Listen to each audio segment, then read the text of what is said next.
Assalamualaikum warahmatullahi wabarakatuh. Alhamdulillahilladzi wa kafa wassalatu wassalamu ala ibadil ladzina astofa wa ba'du. Eh Ayuhat talamid, marhaban bikum fil madrasah sanawiyah Surya Buana Internet di Malang bil maddah al aqidah wal akhlaq fi fasli samin wa fasli dars al awal ma Ustaz Mabrur. Tayyib. Al-an hayya bina nabda bi qira'ati du'a at-ta'lim. Bismillahirrahmanirrahim. Raditu billahi robba wa bil islami dina wa bi Muhammadin nabiyya wa rasula. Rabbi zidni ilma warzuqni fahma. Alhamdulillah anak-anak, pada kesempatan yang berbahagia ini insya Allah kita masih diberi anugerah oleh Allah berupa rahmat, nikmat, taufik, dan hidayahnya. Sehingga pada kesempatan yang berbahagia ini kita masih bisa melanjutkan taklim kita, di mana pada kesempatan ini kita akan belajar tentang adab kepada orang tua. Anak-anak sekalian, perlu kalian ketahui bahwa orang tua adalah sosok yang menduduki posisi nomor 2 setelah Tuhan, setelah Allah Subhanahu wa taala dalam pandangan Islam. Sedemikian luhurnya kedudukan dan posisi orang tua, maka menjadi wajib bagi kita untuk berbakti kepadanya. Ada sejumlah posisi orang tua di hadapan anak. Satu diantaranya adalah merupakan anugerah yang luar biasa karena beliaulah sarana yang menghadirkan kita ada di dunia ini. Kita menjadi orang yang sukses, orang yang produktif, kreatif, pandai berkreasi, inovasi, berkarya, itu semua dari atau melewati baktinya orang tua, melalui perhatian orang tua kepada kita. Oleh karena itu wajiblah bagi kita sebagai anak untuk berusaha sebisa mungkin untuk mengabdi, membalas budi baiknya, sekalipun tidak mungkin seorang anak itu mampu membalas budi semuanya, sebagaimana orang tua mencurahkan kasih sayangnya kepada kita semuanya. Tidak mungkin. Anak-anak sekalian, sedemikian luasnya pembahasan tentang materi baktinya seorang anak kepada orang tua atau keharusan birrul walidaini kita kepadanya, maka tidak mungkin dalam kesempatan yang sesingkat ini cukup untuk membahasnya. Semakin dibahas semakin tidak selesai. Oleh karena itu hanya ada beberapa saja yang bisa kita bahas di sini, yang tentu saja dalam pembahasan ini hanya kita tekankan pada bagaimana adab-adab yang seharusnya dilakukan oleh seorang anak kepada orang tua. Anak-anak sekalian, untuk atau agar tidak melebar, meluas kemana-mana bahasan kita ini, maka kita tunjukkan kira-kira tujuan pembelajaran dalam kesempatan ini apa. Hanya sedikit saja, di antaranya adalah kita harus paham tentang adab itu apa. Yang kedua, bagaimana cara kita menghayati atau usaha kita untuk menghayati pentingnya beradab. Kalau bisa, kita juga harus berusaha untuk menerapkan adab yang baik pada orang tua. Dan kalau itu sudah menjadi karakter baik bagi kita sebagai seorang anak, insya Allah sudah menjadi terbiasa untuk beradab yang baik kepada orang tua. Dan inilah yang kita idam-idamkan bersama. Anak-anak sekalian, di depan kalian sudah ada sejumlah gambar. Ini bisa memancing kita agar kita bisa menerawang jauh, sekaligus merenungi keadaan orang tua kita dan harusnya bagaimana kita terhadap mereka-mereka itu. Di depan kalian sudah ada sejumlah gambar, ada seorang anak yang bersimpuh di pangkuan orang tuanya, ada seorang anak yang menggendong dengan menyuapi ibunya, ada seorang yang menyuapi ayahnya, ada seorang anak yang merawat ibunya yang sedang sakit, ada anak yang membersihkan kaki ibunya. Nah, itu semuanya merupakan simbol-simbol baktinya seorang anak kepada orang tua, baik ayah maupun ibu. Dan tentu saja itu adalah merupakan kewajiban bagi kita semuanya. Anak-anak sekalian, dari gambar itu sudah bisa kita ketahui, pikiran sudah bisa menerawang jauh bahwa lekuk-lekuk tubuh dan keriputnya kulit-kulit mereka itu adalah simbol dari kerasnya kehidupan dalam merawat sang anak, di mana setiap orang tua pasti punya cita-cita yang luhur, yakni ingin merawat, membesarkan anaknya dan berharap menjadi anak yang berbakti, yang berguna bagi nusa, bangsa, dan agama. Harapan mereka pasti semua orang tua mengharapkan agar anaknya menjadi soleh atau solihah yang menjadi generasi penerus baginya. Anak sekalian, berkaitan dengan konsep pembelajaran, maka di sini ada beberapa alur yang harusnya kita lalui. Mudah-mudahan cukup waktunya. Ada pengertian adab kepada orang tua. Harusnya kita juga belajar tentang dalilnya.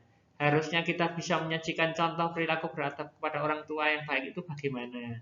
Kemudian dampak positifnya apa. Agar kita pandai mengambil hikmahnya, bisa meneladaninya, dan bisa menjadi berbakti kepada orang tua kita. Anak-anak sekalian, selanjutnya kita akan belajar tentang adab. Dalam pandangan agama itu biasanya ada tinjauan menurut bahasa dan istilah. Menurut bahasa, adab adalah norma.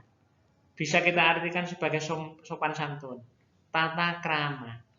Tentu saja dalam bahasan atau pandangan akidah akhlaknya.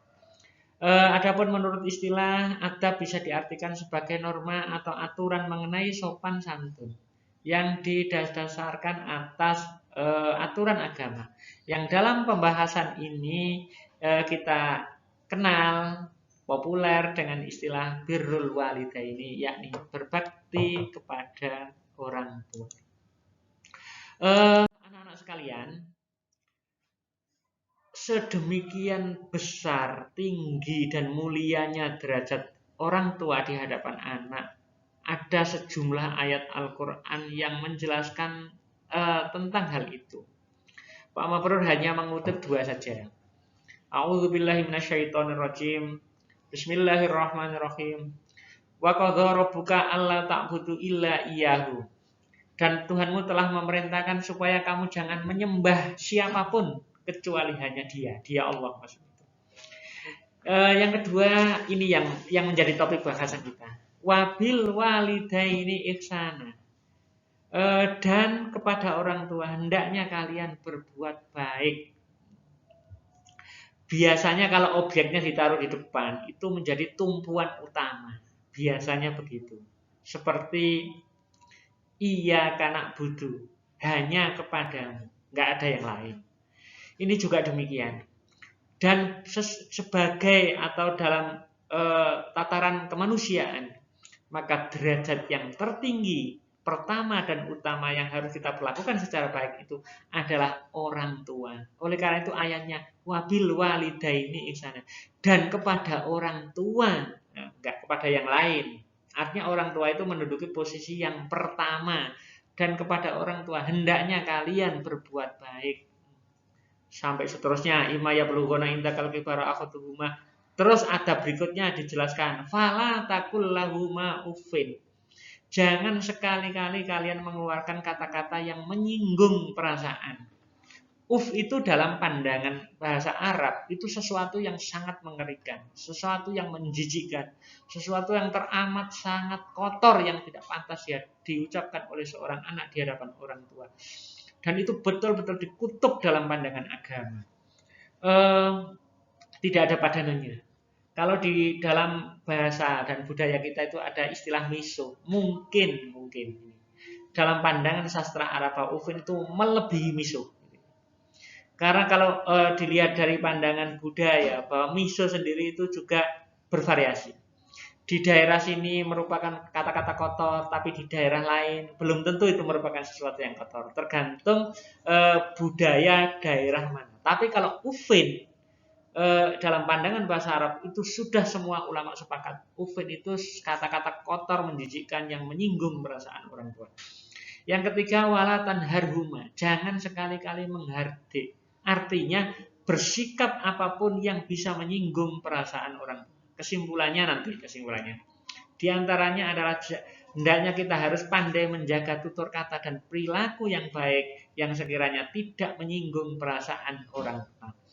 Anak-anak sekalian, yang kedua adalah wawasoinal insana biwalidayhi hamalat hu ummuhu wahnan ala wahnin.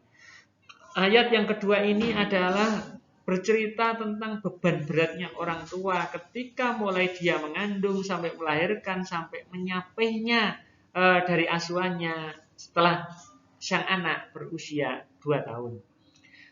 Anak sekalian, karena terbatasnya waktu maka ada poin-poin penting saja yang kita bahas di sini, selebihnya kita bahas di kesempatan yang lain insyaallah. Dari ayat itu tadi kita bisa mengambil beberapa pelajaran tentang adab utamanya. Yang pertama, hendaknya kita itu harus pandai menyintai dan menyayangi. Jangan sampai kita menyayangi dan menyintai apapun melebihi cinta dan sayangnya kita kepada orang tua. Cintailah mereka, sayangilah mereka sebagaimana mereka menyayangi kita di waktu kecil. Persis seperti doa yang insya Allah sering kita baca. Robbirhamhuma kama robbayani shaghira. Ya Allah, sayangilah dia, orang tua kita, sebagaimana ia pernah menyayangi kita pada saat masih kecil. Kalau orang tua pernah menyayangi kita dan tentu saja berharap dan berdoa agar kita menjadi hamba yang soleh-solihah, apakah kita tidak durhaka kalau kita tidak menyayangi mereka sebagaimana mereka menyayangi kita? Yang kedua, hendaknya kita pandai mentaati perintahnya. Sadarlah anak-anak bahwa tidak ada orang tua satupun yang memerintahkan anak dalam hal keburukan atau kejelekan. Oleh karena itu kita wajib cinta, sayang, taat kepada orang tua. Sepanjang perintahnya itu tidak bertentangan dengan ajaran agama. Tetapi kalau perintahnya bertentangan dengan ajaran agama, kita dibenarkan untuk menolaknya. Misalnya, naudzubillah, ada orang tua yang memerintahkan anaknya untuk mengambil hak orang lain, mengambil barang orang lain, mencuri dan sebagainya. Itu boleh untuk seorang anak tidak taat kepada orang tuanya karena itu sudah bertentangan dengan ajaran agama. Namun agama pula yang memberikan solusi bahwa wasohibhuma fid dunya ma'rufah. Tapi dalam urusan keduniaan kita wajib tetap berbakti dan memperlakukan beliaunya secara baik dalam hal urusan keduniaan. Yang berikutnya adalah jangan sampai tutur kata kita itu tutur kata dan perilaku kita tentunya jangan sampai menyinggung perasaan mereka yang bisa dijabarkan, misalnya tidak mengeluarkan kata-kata keras di hadapannya, menjaga perasaannya, bisa tidak memanggil dengan nama aslinya misalnya. Ringkasnya harus pandai menjaga tutur kata dan perilaku kita dengan perlakuan yang sebaik-baiknya. Itulah sebagian pelajaran yang bisa kita ambil dari ayat tersebut. Tentunya masih sangat banyak lagi ayat-ayat atau pelajaran yang bisa diambil dari ayat itu. Anak-anak sekalian, dari uraian yang disampaikan oleh Pak Mabur tadi, bisa diambil sebuah kesimpulan bahwa adab kepada orang tua adalah norma atau aturan mengenai sopan santun yang didasarkan atas aturan agama yang dalam bahasa kita populer dengan istilah birrul walidain. Yang kedua, bahwa adab kepada orang tua atau birrul walidaini itu hukumnya wajib. Sekaligus durhaka kepada orang tua hukumnya adalah haram dan dosa besar. Yang berikutnya adalah ketahuilah bahwa sehebat apapun seorang anak tidak akan mampu membalas jasa orang tuanya. Anak-anak sekalian, sebelum kita akhiri ada hadis yang perlu kita hayati bersama-sama bahwa idza matal insanu in qata'a anhu amaluhu wa fi riwayatin idza matabnu adam in qata'a amaluhu. Ketika manusia itu meninggal maka tinggal 3 amal, yaitu sedekah jariah, ilmu yang manfaat, atau anak yang soleh. Mudah-mudahan kita sekalian dijadikan oleh Allah menjadi anak yang soleh, soleha, bisa berguna dan bisa membalas budi baiknya orang tua sekalipun tidak sempurna. Anak-anak sekalian, naktafi dirasatan al-yaum, syukron jazilan ala husni timamikum ila liqa fil fursatil atiyah. Insyaallah hayya bina naktatim bi qira'atil hamdalah wa kafaratul majlis. Alhamdulillahirabbil alamin. Subhanakallahumma bihamdika asyhadu an la ilaha illa anta astaghfiruka wa atubu ilaik. Walhamdulillahi billahi taufiq wal hidayah waridha wal inayah. Wassalamualaikum warahmatullahi wabarakatuh.